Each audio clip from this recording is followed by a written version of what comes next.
Olá, aqui é a Prof. Fran e hoje eu quero te falar sobre os famosos livros clássicos de leitura obrigatória para todo estudante de direito.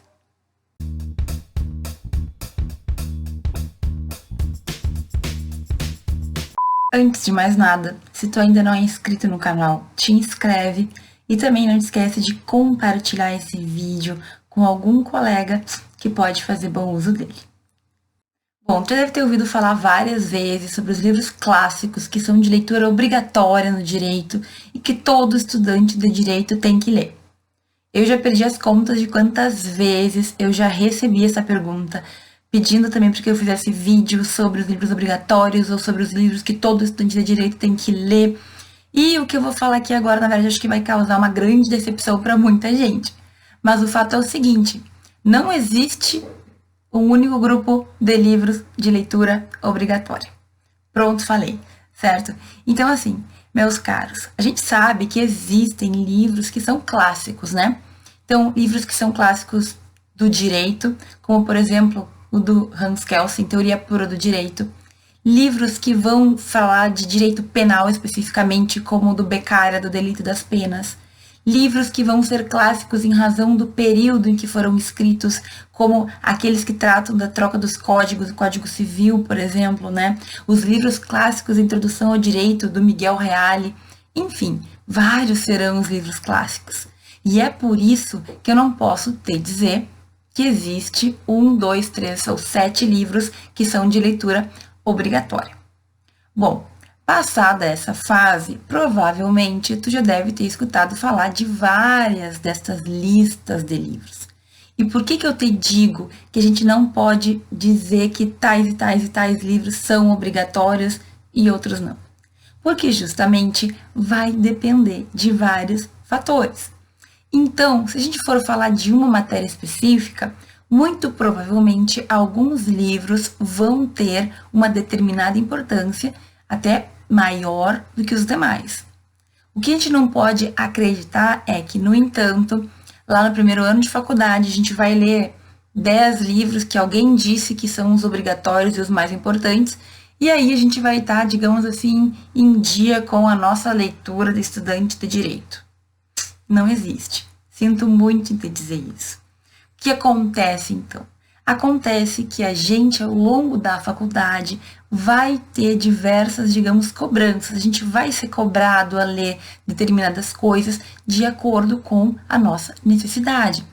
Então, se tu tá no início do curso, tira o cavalinho da chuva, porque tu não vai ter como ler todos esses livros de uma vez só.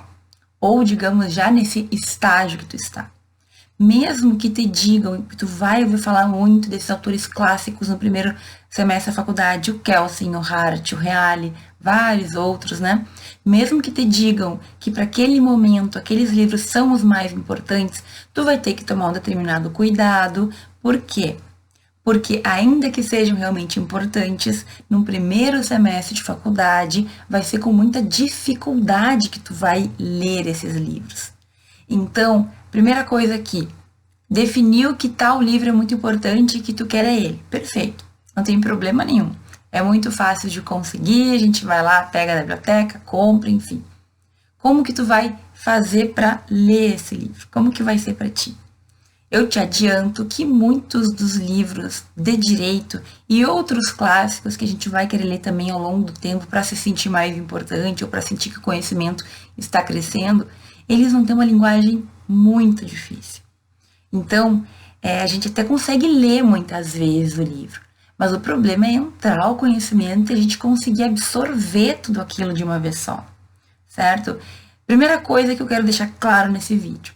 Então, não cai no conto de que existe um grupo de livros que são os obrigatórios, os clássicos e os mínimos para os estudantes de direito, certo?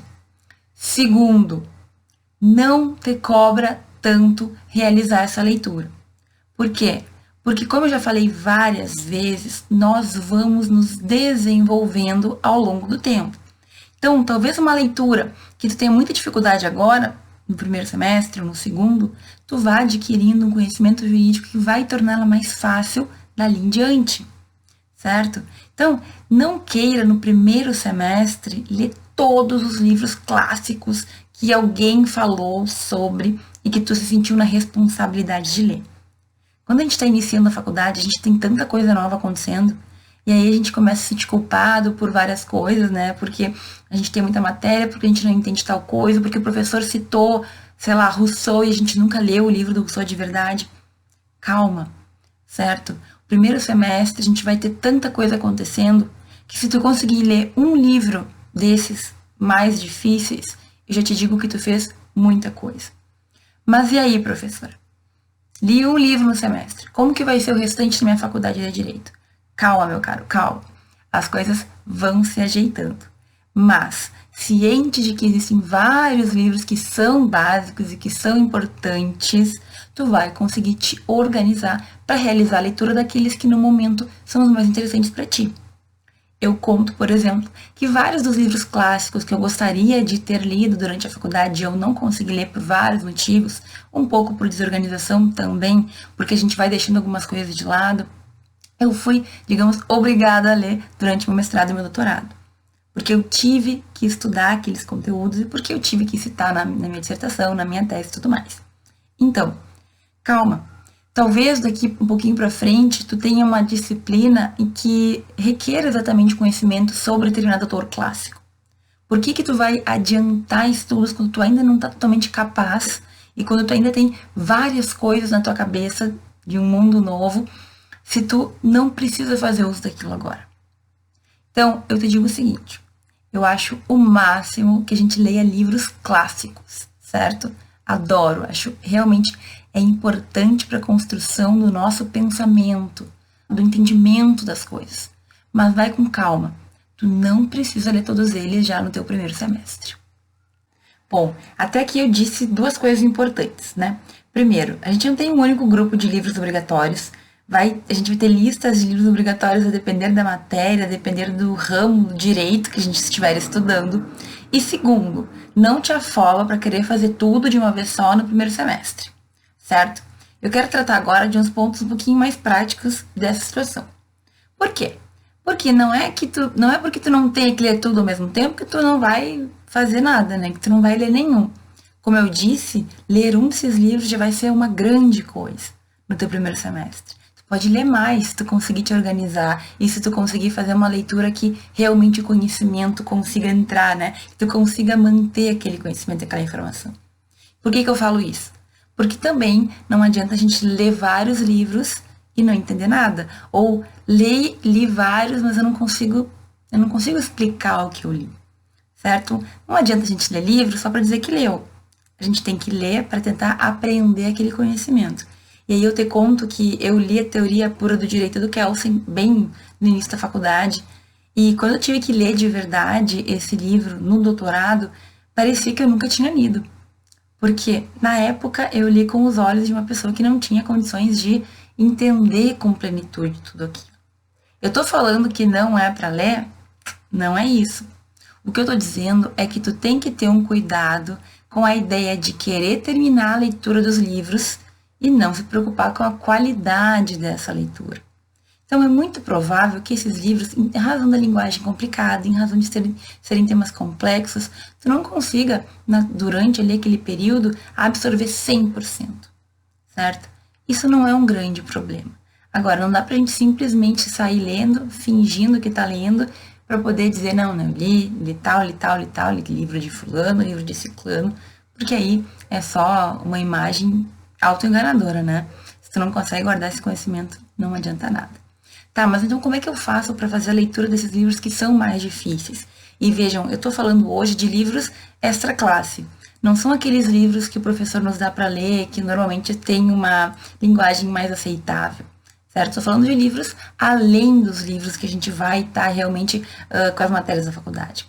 Bom, eu reitero uma dica que eu já dei em algum outro momento aqui, que é a ideia de que se tu quer ler um livro que é mais complicado, que tem um assunto um pouco mais difícil, que tem uma linguagem mais rebuscada, primeiro, determina que tu quer, né?